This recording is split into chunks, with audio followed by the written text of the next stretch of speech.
दीपावली छठ के शुभ अवसर पर हम अपने जनता मालिक को अपने तरफ से धन्यवाद देते हैं और छठ के घाट के समय जहाँ भी छठ करने वाले को समस्या हो, चाहे घाट सजाने की बात हो, बनाने की बात हो, तो एक बार मेयर उप मेयर को ज़रूर याद करें ताकि सही समय पे जा कर के घाट का साफ सफाई हो सके, ताकि छठ व्रत करने वाली महिला अच्छा ढंग से छठ कर सके। हम लोगों को तो मधुबनी जिला में ये इतिहास रहा है कि हिंदू मुस्लिम सिख ईसाई आपस में हैं, सब भाई भाई।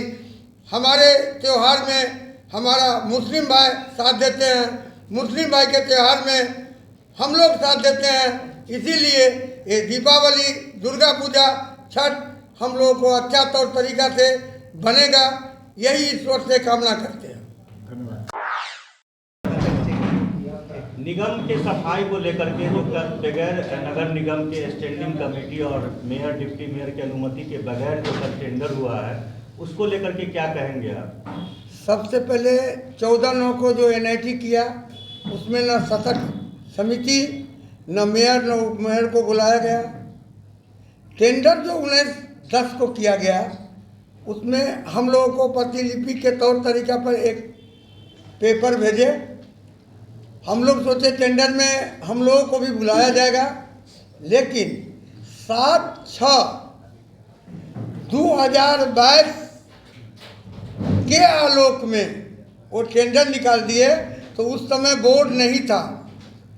अब 23 में बोर्ड हो गया है, तो जो भी निविदा या टेंडर निकलेगा तो ये एक्ट कर रहा है कि नियमतः मेयर और शासक समिति के मेंबर बैठेंगे, तब जाके कोई टेंडर होगा। जो प्रक्रिया नगर आयुक्त साहब नहीं करके खुद अपना मनमानी जताए हैं, तो नियमतः ये बहुत गलत है।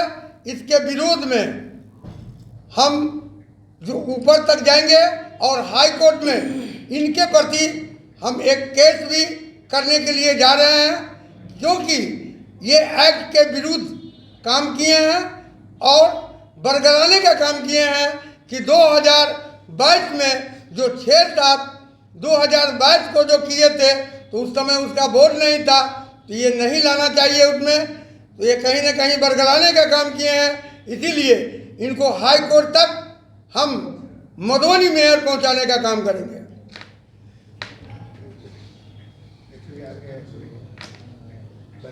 हिसाब से बेतिया नगर निगम की जो मेयर है गरिमा देवी सिखारिया, उनके बगैर वहाँ सफाई एजेंसी का जो टेंडर हुआ था, जिसको लेकर के उन्होंने उसको निरस्त करने को लेकर के भी प्रक्रिया शुरू की, क्या उसी हिसाब से मधुबनी नगर निगम में भी निरस्त करने की प्रक्रिया होगी?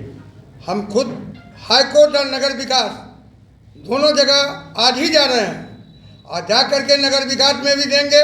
जैसे बेतिया में ये टेंडर नहीं हो पाया और वहाँ नगर आयुक्त का मनमानी नहीं चला, तो मधुबनी में भी नगर आयुक्त का मनमानी नहीं चलेगा और इनको जो है ये टेंडर को नगर विकास के द्वारा खत्म किया जाएगा।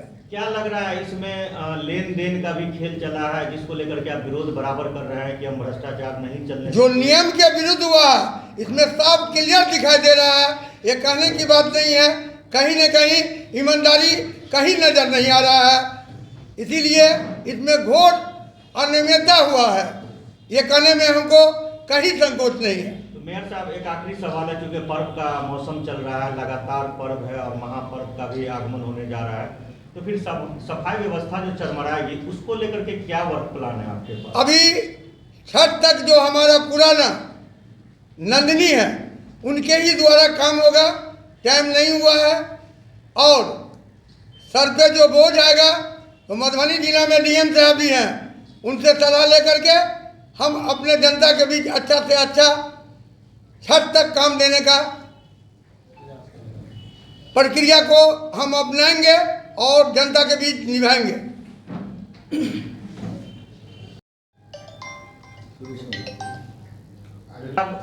जो जीरो टॉलरेंस भ्रष्टाचार मुक्त नगर निगम का जो निर्माण को लेकर के आप लोग जनता के बीच गए थे, चुनाव हुआ और उसमें आप लोग विजय प्राप्त किए। इस सफाई एजेंसी का जो कल टेंडर हुआ है ट्रेजरी में, उसको लेकर के क्या कुछ कहेंगे? क्योंकि आप लोगों से अनुमति नहीं ली गई है, स्टैंडिंग कमेटी से नहीं ली गई है, तो क्या ये नियम के विपरीत नहीं है? क्या ये नियम के विपरीत इसलिए नहीं है कि असंवैधानिक तरीके से ये टेंडर प्रक्रिया को अपनाया गया है।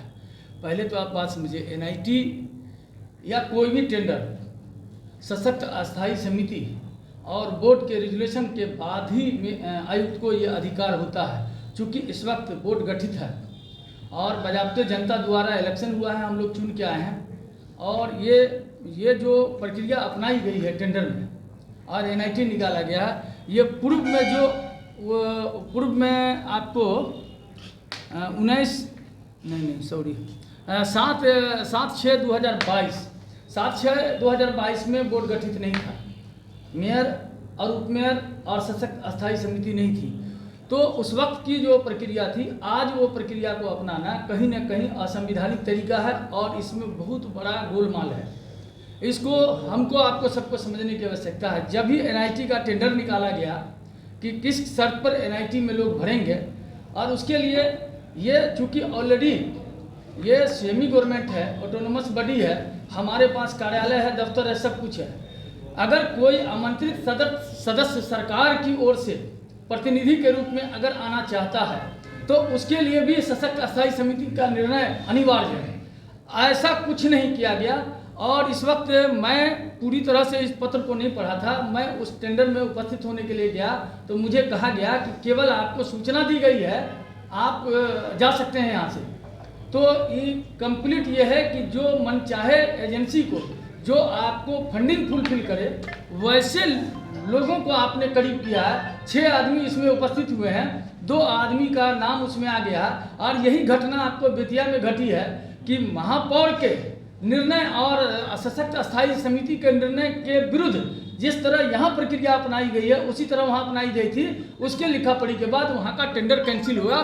तो मुझे लगता है कि असंवैधानिक तरीका इस निगम में नहीं चलेगा, क्योंकि हम जनता के द्वारा चुने हुए प्रतिनिधि हैं और हमारे पास बोर्ड भी है, हमारे पास सशक्त अस्थायी समिति का माने ये भी है, सदस्य भी मौजूद है। और हम लोगों की राय के बिना किसी भी काम को, हम तो ये कहेंगे कि आने वाले कल में सशक्त अस्थायी समिति और ये निर्णय लेने जा रहे हैं कि एनी प्रकार की किसी भी संचिका को बिना महापौर के टेबल से गुजरे हुए या बिना उनके ज्ञान के कोई भी चीज़ किया जाता है उसको निरस्त किया जाएगा, सशक्त अस्थायी के द्वारा और बोर्ड के द्वारा निरस्त किया जाएगा। हम लोग चट्टानी एकता के साथ एक साथ हैं, इसमें कोई भेद नहीं है कि भाई हम लोग जो कह रहे हैं उस पर अमल करके दिखाएंगे।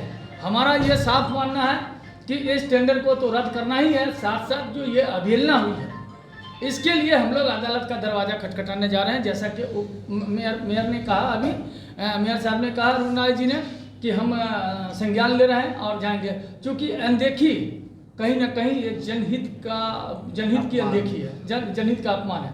और रही सवाल जो आपने एक बिंदु उठाया कि बहुत सारे त्यौहार हैं, पर्व हैं और महापर्व भी है, तो आप एकदम इत्मीनान रहिए, दिसंबर तक जो नंदिनी वेस्टेज मैनेजमेंट है जो ऑलरेडी कार्यरत है वो पूरी तरह से कार्य करेगी और मेयर साहब इसके लिए सक्षम है। अगर किसी तरह का कोई प्रॉब्लम हमारे बीच में आता है सफाई को लेके तो उतना हमारे मेयर उतने सक्षम है जो उसके समाधान करने को अपने ओर से भी तैयार हैं और उसमें हम लोगों की पूरी तरह से भागीदारी रहती है, सपोर्ट रहता है कि नहीं यहाँ ये काम होना चाहिए। अभी तुरंत कई जगह हम लोग मेंटेनेंस मटेरियल बनाने के लिए काम किया है। मेयर साहब ने तुरंत ये किया, मैंने आदेश दिया है और उस आदेश के आलोक में आयुक्त महोदय ने इस काम को पूरा किया है।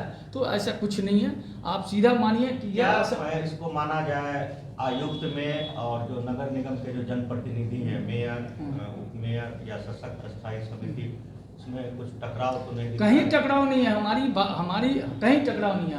हमारा संविधानिक लड़ाई है, जो हमारा एक्ट कहता है, जो हमारा नियमावली है 2007 को हम फॉलो करेंगे और उस नियमावली के अनुकूल बोर्ड गठित है, उस आलोक में यहाँ हर काम होगा, नहीं अन्यथा किसी की मनमानी नहीं चले, चाहे वो जितना भी बड़ा पदाधिकारी हो, कोई फर्क नहीं पड़ता।